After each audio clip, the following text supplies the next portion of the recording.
there was a $16.5 million lottery ticket and no one claimed it for almost a year. It's the largest lottery fraud in America.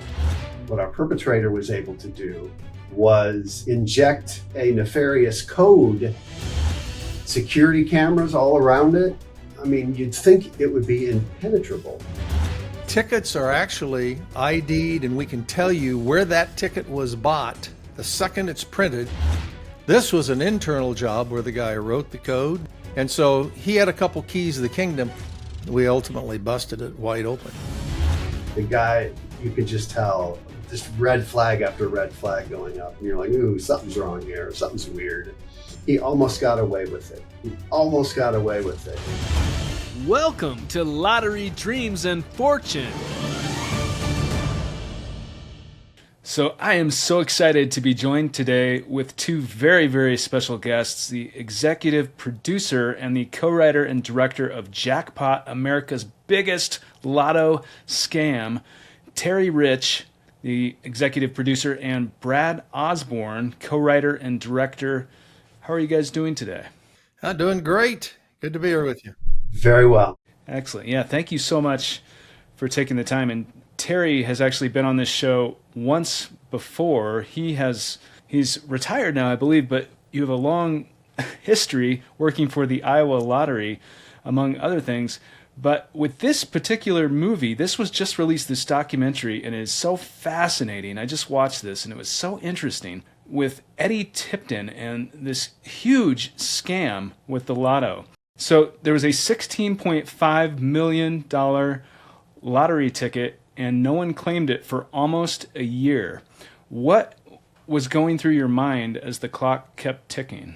It's pretty simple to start looking at fraud when somebody wins a jackpot and they don't claim it for a while. And the reason is in Europe, there's been a couple of times where people have waited and weren't going to claim it. Maybe they lost the ticket, whatever happens. And so someone internally says, well, I wonder if I could replicate that ticket. Now, in the early days, in the 80s and 90s, that was a lot easier. Today, it's almost impossible. And so the longer people wait, the more you kind of worry about fraud, that somebody's either stolen the ticket, trying to claim it as a duplicate ticket, and they really didn't have the original, all those sort of things. But I always felt confident because lottery tickets are really, really secure today. You really have to, there's just no way. There are certain numbers on a ticket when you buy a ticket today that are only on the actual ticket. So in other words, somebody wouldn't know those numbers. So we had people calling in trying to say they claimed the ticket. But the thing that really during this particular time that gave it away was there was video and audio. We only had 4 retail establishments out of the 2,400 that we sold lottery tickets that had the audio. And lo and behold, the audio is what gave it away. Just the fact that a lotto fraud started with an unclaimed ticket is already strange. I mean, that's what sort of hooked me at first. I'm like, well, if someone doesn't claim a ticket, how does that lead to this huge unraveling of this mystery? And so from a storytelling perspective, it's really, really interesting. Yeah. And it almost seemed to write itself, right, Brad? Because there were so many things and it took so many people. I mean, it isn't just like the security guy said, hey, this is wrong. We can see the person. Let's go bust them. It took like 4 or 5 years before we actually solved the caper. But we knew right away that something was wrong. Yeah, it's all of these layers that the perpetrator, we don't want to mention his name for spoiler reasons or not, I don't know. But the layer of complexity that he set up in this fraud is really genius. Again, just how it first sort of got the attention of lottery officials, the investigation, what it revealed, the phone calls that we have recorded of people with the actual serial number calling in to claim the winnings, but not willing to come to Iowa. One thing after another is just suspect and raises red flags. And the deeper you dig, the more you find this sort of grand conspiracy of fraud. And it's fascinating. And to find out how complicated this particular one was, just as not always as simple. I mean, but people, when there's money involved, always have an angle of, wonder if I could do this, or wonder if I could do that. They surely aren't going to catch me. But ultimately, the bigger the fraud, the quicker we try to look and catch people.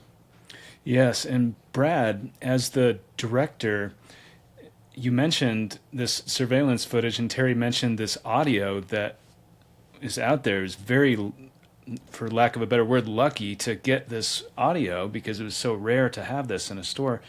So this is in the film, and I believe this hasn't been released anywhere until this movie. Correct me if I'm wrong. But Brad, what were your thoughts on this evidence when you first saw this? Well, we tried to tell the story from the average person's point of view, the average citizen, and what was unveiled to them as it became known. There were some people who had access to this video footage and audio early on, but we only reveal that when it becomes public, because it was so telling. That footage is now freely available, but a lot of the audio of the perpetrators, I should say, the folks involved in the conspiracy calling in to claim the ticket, that's all new and never before heard. So, the story has been told off and on through the past few years, but never this way, and never with all of the kind of bells and whistles that really Terry provided to us, materials that are completely unseen, and that's really. And people often ask us, why didn't you release it earlier? Why didn't you do this? Why didn't you do that? I'm really, really proud I live in the state I live in, because as a public official, it's really easy for a governor or a public official to just say, hey, don't follow up on this because we make a lot of money on the lottery. And if you act like something's wrong with it, people aren't going to play. And you're gambling. People would say you're gambling with the U.S. industry of $80 billion. And that's more money than all the money that's spent on movies, music, tickets, and sporting events combined. And most people don't realize how much money is spent on lottery each and every year. So there was a lot of not public pressure, but with internal pressure from other states, because each state kind of runs their own lottery, to not say much and not follow up on the investigation. I really felt fortunate that our governor and others said, I don't care what it costs. I want the game fair and honest. And that's, I think, kind of important to people who are playing the game. Oh my gosh, so $80 billion per year spent on lottery tickets in the United States? And there's a postscript to this. The idea is we gambled with the $80 billion. When it was all said and done, because we solved it and we got folks in prison, we actually went up because people saw us on TV all the time saying, hey, we want to solve this. And we tried to be very transparent. And even this movie, when AMS Pictures called and said, hey, we want to do a documentary. And I said, well, as long as I can at least help on the facts, I want the facts correct. We wanted to be very public and very transparent so that people learned about how honest and how lotteries try to do the right thing here, even when it's someone internal, because I don't care where you're at. If you work for a bank and there's a bank teller, you always look over and think about that money that's in the till. I wonder if they will miss that. If I don't give somebody an extra 10, if I'm counting out a whole bunch of money, I don't think the bank would miss it. The integrity of what people do, you always have to have the checks and balances to make it work. And it's really, really interesting what money will do to otherwise normal, moral, upstanding people you might be friends with. They might be very kind people. But what they'll do when a little bit of money's involved. And I love, there's a quote, one of the people that we interviewed, there's a quote at the end, and he says, if you have a bowl of M&Ms on your desk at the beginning of the day, at the end of the day, is there a couple of them missing? Or could you may have eaten one or two, and will anyone miss those? And that's sort of the kind of philosophy I think that our perpetrator had, that, it's really not harming anyone, is it? Of course it is. And that's one of the things that we go into the documentary. It's a very serious crime, and it does harm a lot of people. But, his mentality is... I think people get greedy. They find if I get away with it once, I'm going to test it out, right? Maybe I take that $1 out, or I take the one M&M, as Brad mentioned. But I had one. Well, they didn't miss it yesterday. Maybe I'll try too. But the more greedy they get, the more likely they are to get caught. And most people, if they do have that temptation, I always say there's like a pyramid, three things that cause internal fraud that I do a lot of speaking on to banks and other financial institutions. The first one is financial need. Now, we all want more money, right? And every time we buy a lottery ticket, we think, God, if I just get that, I could get the car, I could get my house, I could get whatever. But they're not willing to steal that unless something major happens. Drugs, alcoholism, you lose your job, that sort of thing. The second is opportunity. You really can't steal anything if you can't get to the cash drawer, right? But if you have the opportunity to get to that cash drawer and nobody's overseeing you or checking your numbers, if a person can write the checks and write the purchase orders both, that organization is pretty ripe for fraud. The final one is the toughest one I found as a supervisor, and that is rationale. At what point do you say, or the little devil says, hey, get that, or Joe over here is making more money than me and I'm working twice as hard. He's not as smart. He's not doing what I'm doing. I'm worth more to this company. I deserve it.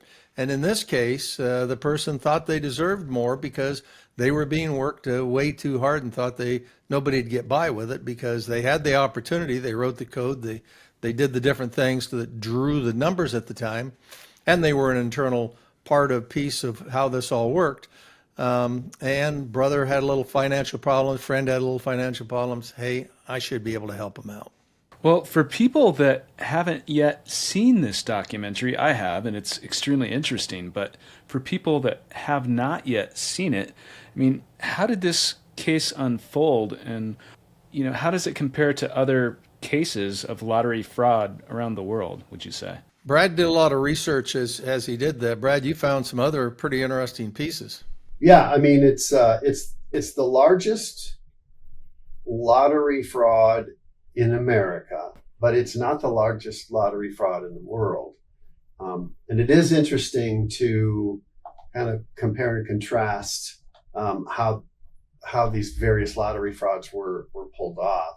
But we do talk about an instance in China where a television host, much like Terry, was involved in the manufacture of a fake ticket or something like that, and was caught and was sentenced to life in prison. Our perp didn't quite get that. So it's interesting how that kind of works out depending on where you are. The largest lottery fraud took place in Milan, Italy, and I think it was to the tune of 220 some million. And it involved children selecting the numbers, so it was doubly evil. Yeah, I mean, it's where there's money, there's fraud. Pretty simple concept, wasn't it, Brad? That they actually either heated the balls or they shaved them off, or that, and then they'd tell the kid who was blindfolded, "Hey, draw the warm balls," or and they reach in and they pick the ones, smooth ones, and so then they could predict what it is. Somebody saw it. The second biggest one in the U.S. wasn't done by computer drawing. It was done by ping pong balls.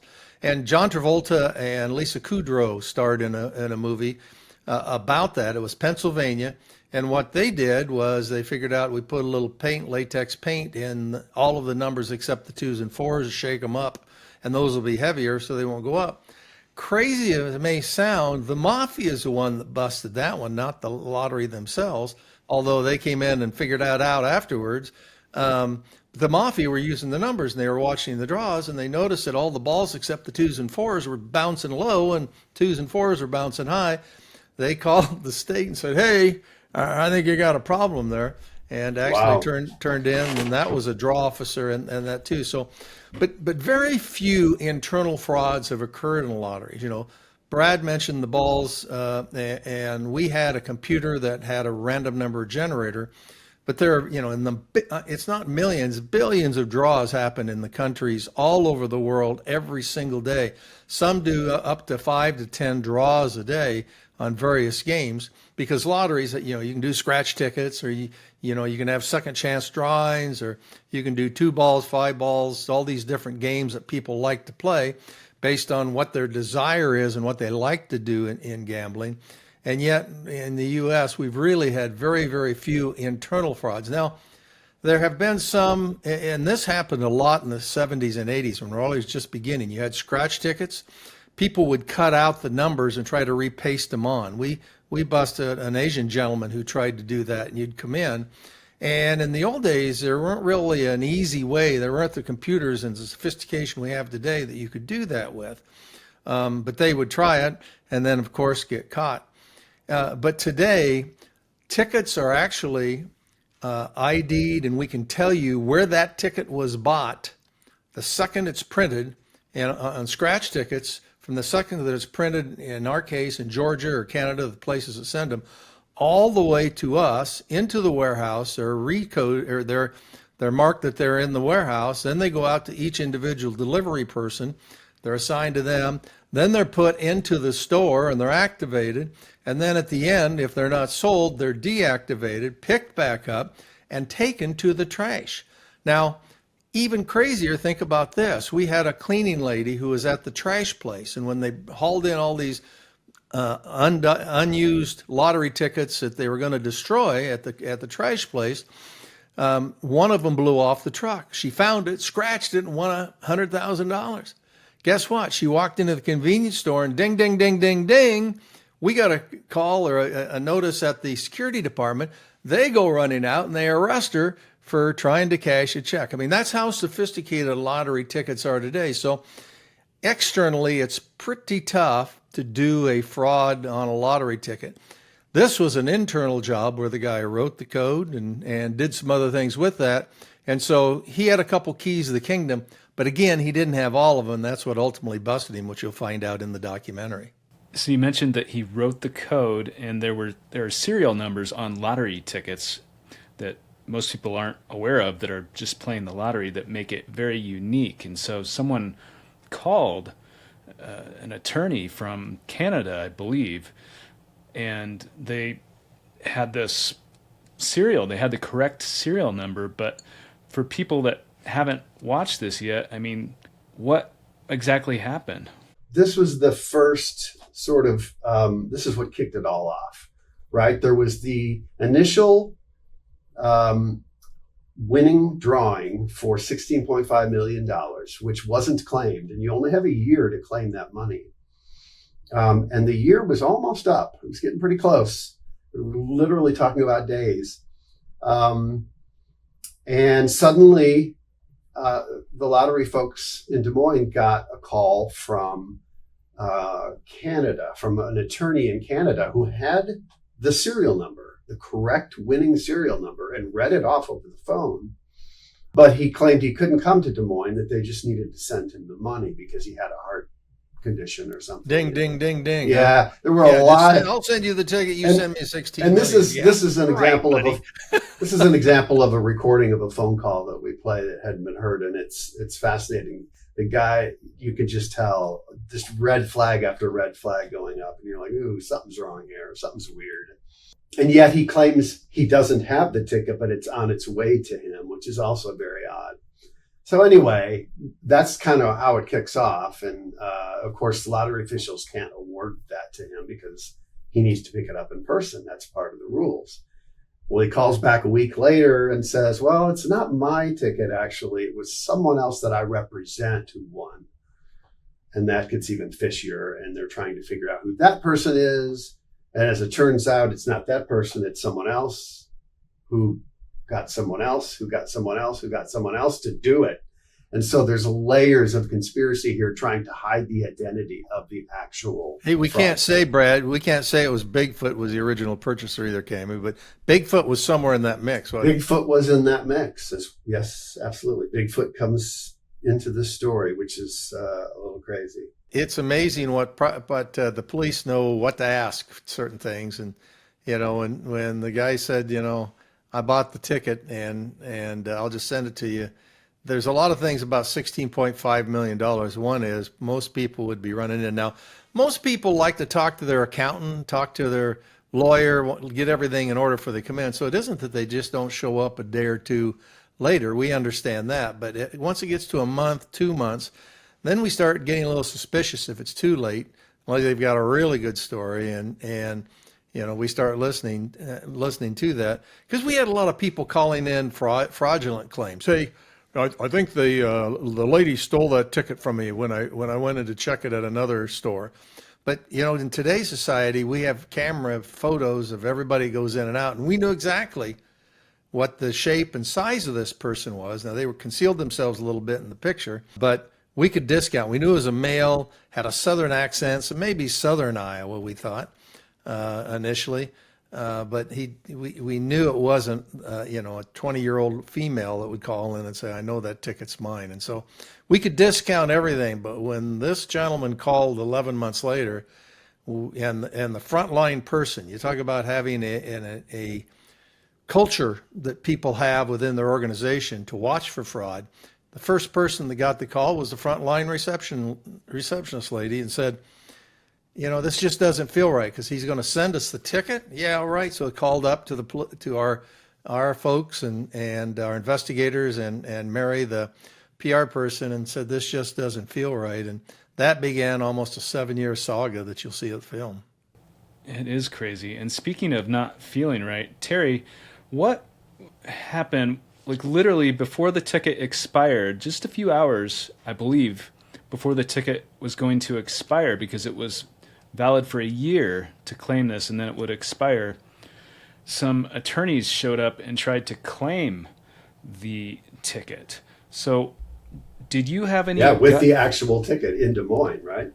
In Des Moines, yeah. Did you have any gut feelings about that? Did you... What were your thoughts at the time? I mean, that's the gut feeling for sure, because they showed up and they represented, they said, a lawyer in New York who represented when he said, yeah, I have a corporation in Belize that we're going to put the money in. Yeah, all right. That's where a lot of the fraudulent money laundering stuff happens anyway.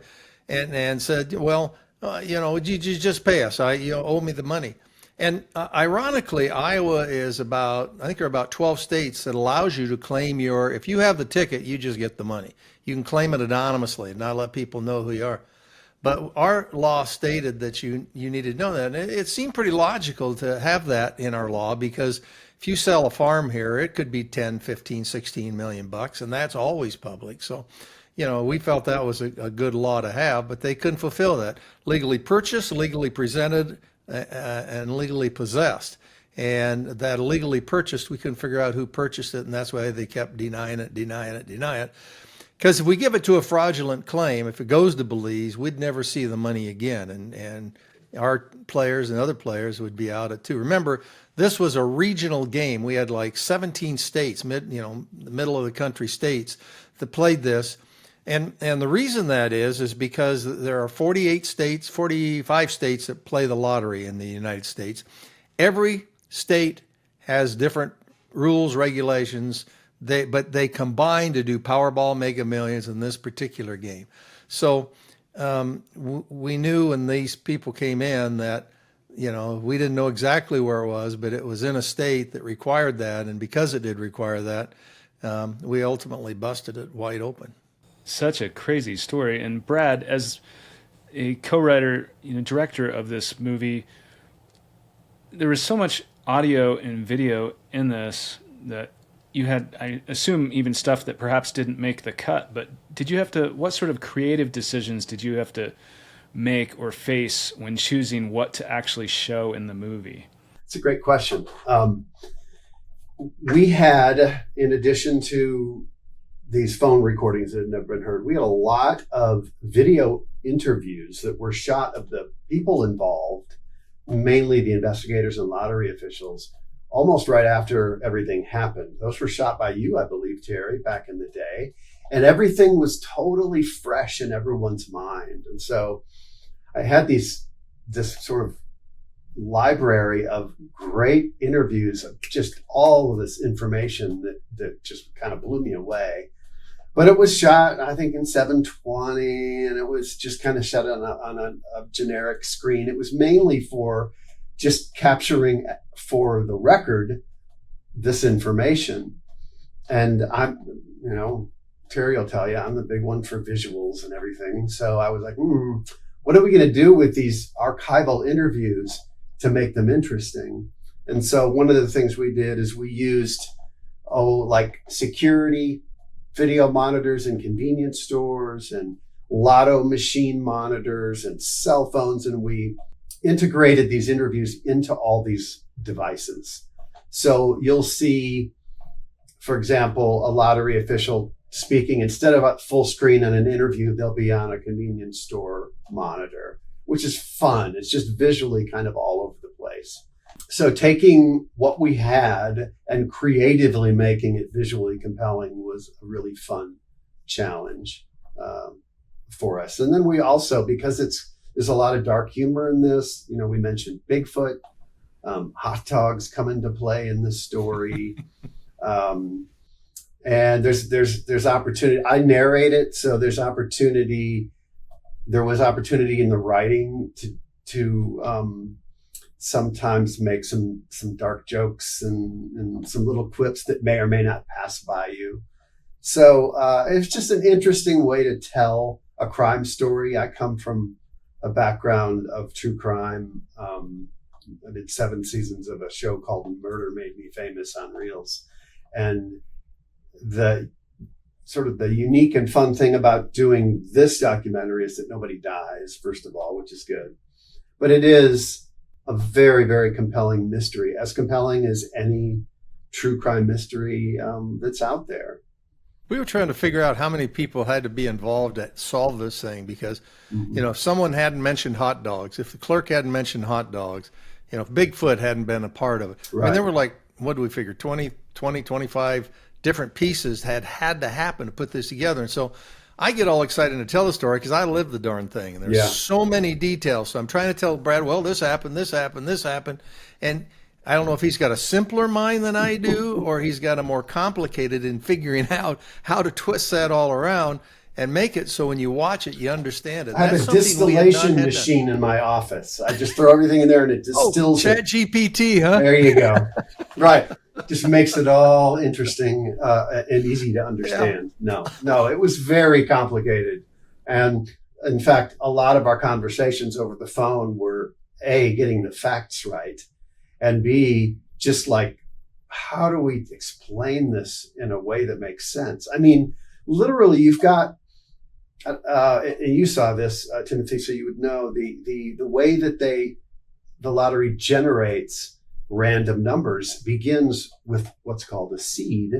And that seed is generated by the decay of radioactive particles coming essentially from a smoke detector. There's a small amount of radioactive material in smoke detectors, and they use that, measure the decay with a Geiger counter, and the time between these decays are random numbers that are generated, and that creates the seed. So that's a truly random pool of data, right, of numbers. And then they take that and they run that through a computerized random number generator. So it takes that data and it makes it random. And then it finally spits out the random numbers. Well, what our perpetrator was able to do was inject a nefarious code in that random number generator that said, ignore all that and just do this. And this was a self-destructive code, so there's no way you could identify it. I'm getting a little ahead of myself maybe with the ins and outs, but it is a complicated story, and it's perpetrated by really genius planning. And what's even weirder, and the reason he was caught, was he could do everything from the making it so that he knew what numbers were there because he was an internal employee, a vendor internal employee, but he didn't know the rules and regulations and how the tickets from the lottery are actually generated at the store. So when he went in, he didn't realize when we recorded that we recorded video and audio and all the other things that we had, even to the point that the box itself that generates his ticket, I mean, he knew the numbers that might be able to be drawn, but he had to buy 200 combinations. He didn't know the generation of the of the ticket, and that's another random number generator. Each one of those boxes is a different one that creates it. So weirdness upon weirdness, even with winners. A couple of the winners, one of them name was what, Brad Kahn? Yes, last name Khan, last name DeMoney, last name Rich. Yeah, last name Rich. Yeah. We just needed to get Schultz in there somewhere. This story is the gift that just keeps on giving. Oh my gosh. Well, it is so involved, this scam, and all these people. There was a tip line, and when they released some footage to the public, and all these people called in with tips. And Terry, did you have any idea who this person was because one name kept resurfacing, and it's very interesting what's uncovered in the documentary. But from your perspective, Terry, what were your thoughts at the time? I laughed when I got the call and say, hey, this name keeps popping up on the tip line. I started laughing. I said, there's no way. And even our security guy said, wait a minute. I know that guy because he worked for the vendor that did our security audits. I know that guy, and he doesn't weigh as much as what that guy on the screen does, and doesn't seem to look like him. I don't think it's him. So, I had the opportunity. I saw the guy out at the facility and said, hey, do you know a guy who was the guy from Canada that said it was this guy from Houston? I said, do you know it? And he said, yeah, he's my best friend. And I about fainted. And then I knew I did something you're not supposed to do in an investigation with the Department of Criminal Investigation and the Attorney General. And that is get your nose in the investigation. I had now inserted myself. So I went back and told my security guy, and he said, hey, keep your nose out of this thing. We'll do the investigation. And that's a good rule of thumb. If you're in an organization and somebody's stealing something and you start an investigation, just keep your mouth shut. But I have a little trouble doing that. Where would you say that the real vulnerability lied in this for how someone was able to achieve this? I mean, they got caught eventually, but. Well, I think it boils back. Let's give the example again of the school district. Say a school district has a business manager, one business manager, small school district. They write the purchase orders to buy a new widget, and they also write the checks. Well, if they're writing the checks to their brother-in-law and nothing's getting really brought in, the widgets were never made, you're ripe for trouble. In this case, the security person wrote the code, combined the code, and then oversaw the draw. And so since that time, there's all sorts of more people that see and check and do all of those, and that solved it very fast. But he knew the vulnerability because he was in charge of security, and as he would go to conferences and talk to all the other security officers of all the lotteries around the U.S., they would theorize because they're the ones trying to watch and try to figure out, well, what happens if this happens or this happens? And they said, well, what if this would happen? He thought, I think I'll try that. And that's how it began. And ultimately he did get caught, so our checks and balances worked. But it's an awful ugly story, and you feel awful as the person in charge of it when it's all said and done. Well, it certainly wasn't your fault or your doing. And it's interesting because we talk about security. I mean, this lottery, basically this computer that generates, is responsible for generating the random numbers, is like a fortress, right? It's this impenetrable thing. It's not connected to any networks or the internet. It's its own thing in a glassed-in room. You have to have two people entering at the same time. You can't just go in solo. Security cameras all around it. I mean, you'd think it would be impenetrable, but our perp was able to do just that by sneaking a thumb drive in while someone's not looking. The cameras were somehow switched, and instead of recording normally to only record one frame every 60 seconds. So to know that window that you had to pull something off unseen so that no one would know, to that kind of pre-programming and the coding involved. It'd be no different than having someone that knew what time the security code went off on the safe in a bank. They work at a bank, and they go in and do the auditing of the bank and looking how it works. And is this all going to work right? Tell me how, what time does it go on? What time? And keeping that. And remember the three things, all of a sudden they lose their house or whatever. And the husband's mad at them. So she remembers what happened in there. And then she goes in and she has opportunity to do it. and then ultimately says, well, I got to do this. I don't want to lose my house, and then does it. So it's no different than what a lot of fraud happens in life today, and that everybody kind of keeps their eyes open. And let me give you a real easy example. When you walk into a new job anymore, they ask you to sign something that says, I will not steal. Well, if you don't have something that people sign right off the bat and then remind them monthly in the all staff meetings and everywhere, you say, hey, look, you sign something that if you steal anything or you do anything nefarious, you will be fired and you will be prosecuted, so that when you think about it, you go, I'm not going to do that. Yeah, I have the opportunity. I've got a good family life and I enjoy doing my podcast. I'm not going to do that. And, that's a real simple example of how you can do checks and balances. And in this case, with technology and everything else, he thought he could get by with it. But ultimately, with more technology, like the audio, he got busted.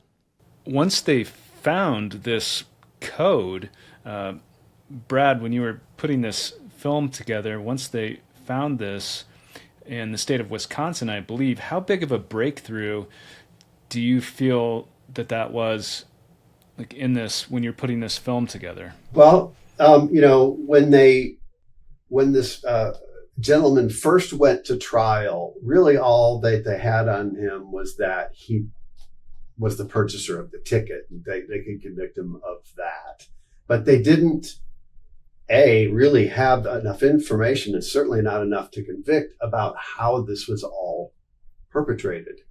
And unfortunately, because of statute of limitations, really that first prosecution went away and he was about to walk and the case would have been over. What came to light is in other states like Wisconsin and other states, people who knew this person, were connected to this person, were also winning the lottery. And this wasn't known until after. So that's where the story really, really gets interesting and the fraud really comes to light. Now in Wisconsin, there was a computer that was put away in storage for years, and Wisconsin authorities got a hold of this. I'm not sure exactly how, but it had the code on this machine. This was the perpetrator's code that was used to commit the fraud. And once they had that was their ace in the hole for prosecuting. This is how it gets so complicated. Brad does a real good job of explaining this story. Once they had that, basically I confess, because the gig's up, right? He started by, it was happening, right? And we knew it was a hot lotto and we knew something was screwy. So obviously we grabbed the computers to see if there's anything on it. Well, because it took 2 or 3 years before we released the tape and we figured out it might be him, he said to his boss, hey, I need to get rid of this computer and update my computer. We need faster processing, Boss says, yeah, that sounds logical. So he did it, and he wiped the entire drive with the NSA wipe app or whatever the heck it is.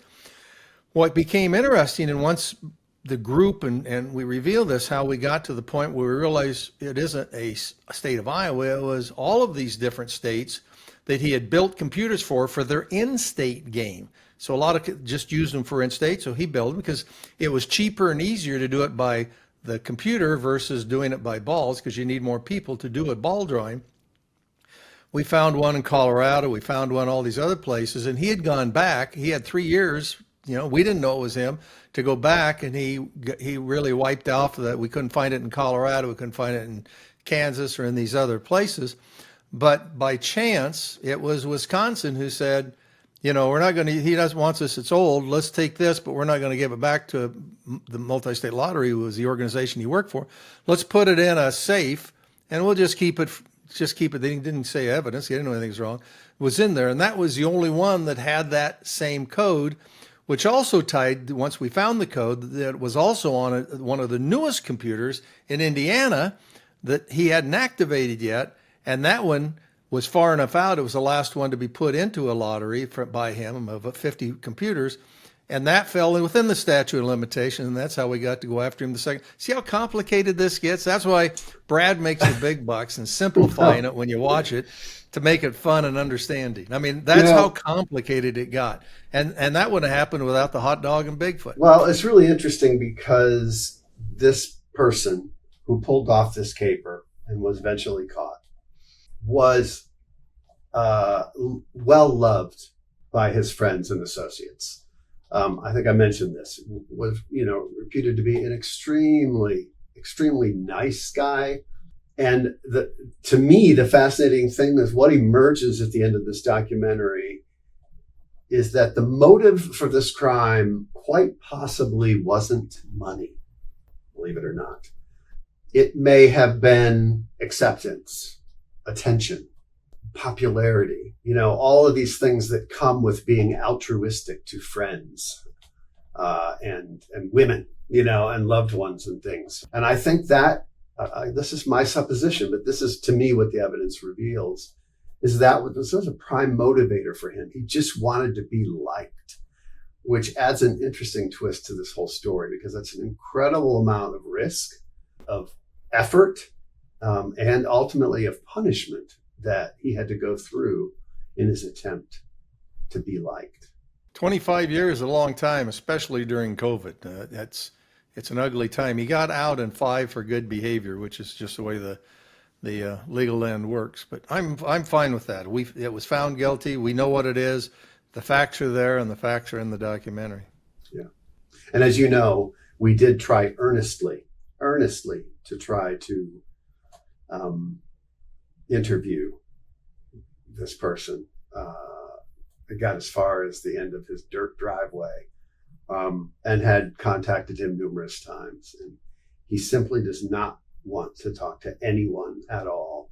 And there's good reason for that, because he still faces some possible fines and punishment in several states. So. Yeah. Were you able to actually speak with him, or was there unreturned phone calls, unreturned emails? We know that he received them. And Kim, my co-director and writer on this project, and the director of photography, went to Flatonia, Texas, where he resides, and got to his mailbox, and they were trying everything to try to. You can't just walk into someone's house, right? I wouldn't want to in Texas. No, and especially in Texas, where you don't have the right to do that. And so, she rightly, for her safety and that of Osmond, who was with her, weren't going to try to do that. They certainly tried. We even spoke to people in town who knew him, got information about him, but he just didn't want to speak. And you can't make people speak. It might be the next documentary. Maybe he'll call you guys at AMS. Who knows? We have nothing against him. We were just trying to tell the story, and it is an interesting one. So, and it really, I think when it gets all done, my hope is, in its accuracy, will show how protected lottery draws really are. The guy got caught when it was all said and done. Yeah. Even I was the lottery director, I was privy to most everything and anything, how lotteries work and everything else. I can play the lottery now. And at the end, I'll tell you exactly, at the end of the documentary, I'll tell you exactly how much I've won so far. That's right. It's right at the end of the credits. If you watch that far, he reveals what he has won as a civilian. It's called a tease. Yeah. Yes, and Terry mentioned it. He is a former lottery director, so he knows all kinds of things happening behind the scenes that a lot of people don't know of. It's very interesting. But Terry, since you do know lottery security, after all the security upgrades now, today, in 2025, do you believe this type of thing could still happen? Just as much as any fraud or any stealing would happen in a bank or any place else, there's a lot of money. There are people that are thinking about, I'm sure there's somebody who's contacted somebody, hey, you know how this worked, and that's in Europe, since we've already done our security. I wouldn't want to do it in the U.S. First off, if you're going to steal something in a convenience store, know that you're on camera. Anything, candy bar, anything. If you're going to steal something like a lottery ticket, if you're going to steal a lottery ticket in a convenience store, it's the dumbest thing you can do, because they are tracked. There's so much security with that. Now, if you work for a lottery organization and you think you could put paint and balls or try to re-rig, do that, rest assured, because of this, all of a sudden everybody's got their eyes wide open and have put all sorts of security measures in. But if you're playing in Belize or in Malta, you're online playing poker in Malta, I would have serious doubts whether that is on the up and up, because you have nobody to go talk to. With a lottery, at least, you can go to the lottery office, you can go to the governor, you can go to someone and say, this ain't right, and get an investigation going, where you can't in many of the others. So if I had anything to play, I would play it in the United States, and I think lottery ranks above even casinos in integrity when it's all said and done. But are there people thinking about it? Yeah, because they're sitting around talking about how can we secure the lottery. You're looking for all the vulnerabilities based on every day somebody's tried it. So I wonder if that would work if they did this or that, or, all these different things. So I feel real comfortable, and people like to play the lottery. So I think they've done a good job. The industry has done a good job of making it so it's fair and honest for all. And Brad, do you believe that you've worked on some true crime shows and many productions in addition to this one? Do you believe that part of this code could still be out there somewhere, or what are your thoughts on that sort of thing? It certainly could. Could Eddie? I think we do raise the question at the end of the documentary. If this could happen again, could Eddie have sold his code to other lottery programmers around the world? And if so, could it happen again? And, the answer is yes, it could. There's, it's just a matter of, will someone have the courage to take such a risk? Because on the one hand, he almost got away with it. And those friends of his who got rich almost got away with it. Everyone in his circle who got money, who won money because of the fraud. But on the other hand, he was caught. And what doing true crime for so many years has told me is he really can't get away with it in the end. There are very few times when someone gets away with any serious crime. And so just don't do it. Don't do it, because unless you're willing to do the time. And you might get killed. There was one of them, they executed the guy. One of the China or somewhere. So maybe check your laws before you think about what kind of punishment you're going to get. But that's back to what we talked about, even with the saying you don't steal in your business. The punishment, you set up the punishment, but you make sure people understand if this happens, this would be our deal. And 55% of the people who steal in any given company, internal fraud, never had done it before. They get stuck in a corner financially, opportunity, all those things again. Yeah. So, and then if you just call them in and fire them and don't give them any punishment, guess what? They go to the next company and do it again. Yeah. For people who can find great entertainment in these financial capers, people who like, Too Big to Fail or The Big Short or Enron, the smartest guys in the room, some of my favorite documentaries, because money is such a crazy motivator of otherwise decent people, I think they'll really enjoy this. I'm not comparing it to those. I'm just saying that it's in that vein, and I think you'll really find it entertaining. We tried hard to make it a very entertaining watch. And you can look at the comments a lot of people are commenting on the show. You can do that right after you watch it, and they're all pretty. They love the production value, and then they cuss either the perpetrator or the lottery or somebody else. But we set up our link really simple, lottodoc.com, LOTTODOC.com. You go directly to it. You can watch it. It's a 45, 50-minute documentary. And it's on YouTube, so it's free, completely free market exposure. Obviously, the largest platform in the world for viewers. And so, you can hop on it right now and watch it. And I want to make sure I say the whole title, right? Jackpot, America's Biggest Lotto Scam. Is this where I say void or prohibited, member FDIC? That's right. And we are here with Terry Rich, the executive producer, and Brad Osborne, co-writer and director of Jackpot, America's Biggest Lotto Scam. We will put a link to it in the show notes if you're listening to this today, or in the details below this video if you're watching this on YouTube. So I know we are running kind of short on time. I have questions that could go a long time, but I do respect your time. So I do want to ask you both, for people watching this, whether they've seen this movie yet or not, what's the biggest lesson that you hope sticks with them? The biggest lesson is, play the lotto with your head, not above your head. Everybody has equal odds. If you buy more tickets, you have more odds, but the chances of winning are still about the same.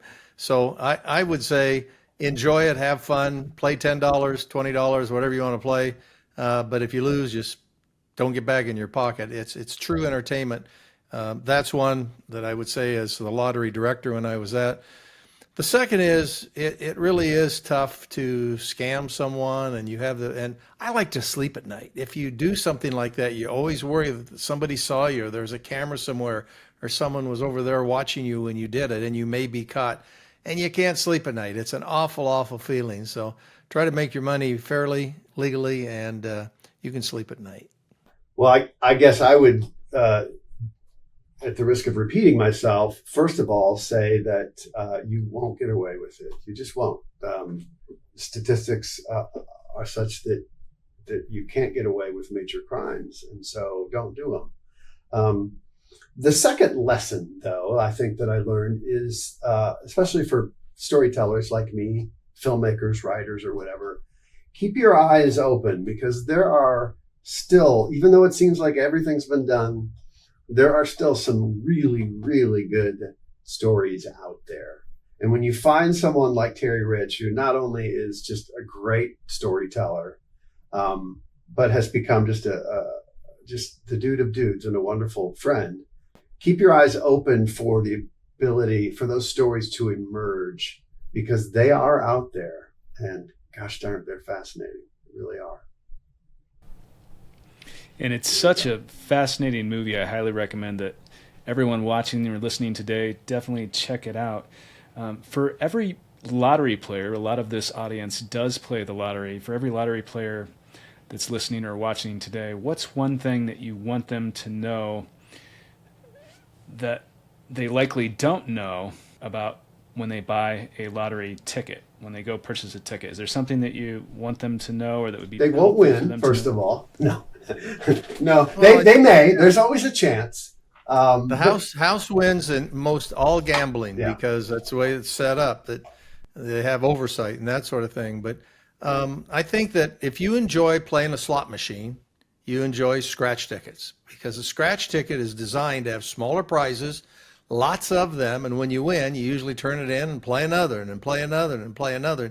And somewhere you want to, again, play so that if you do win X amount, or you spend X amount of time, you're done. Or if you spend all your money, walk away. Don't reach in your pocket. Where the Powerball, this hot lotto game, Mega Millions, they're aspirational. The odds of winning the big one are just, 300 million to 1. And so they are fun to buy and just say, well, when I win that, I'm going to do that. And do people win? Absolutely. I gave away a $343 million jackpot prize. I've given away 5 million, 10 million in Little Iowa. So you can imagine in New York.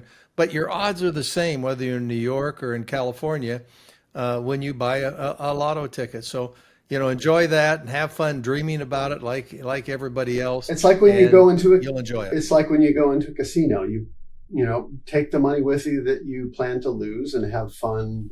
Call it entertainment. But I will tell you that Terry is absolutely right. The odds are with the house, but I can tell you that I won the lottery once. I did. The problem is that tons of other people won the lottery too, and so the winnings were minuscule.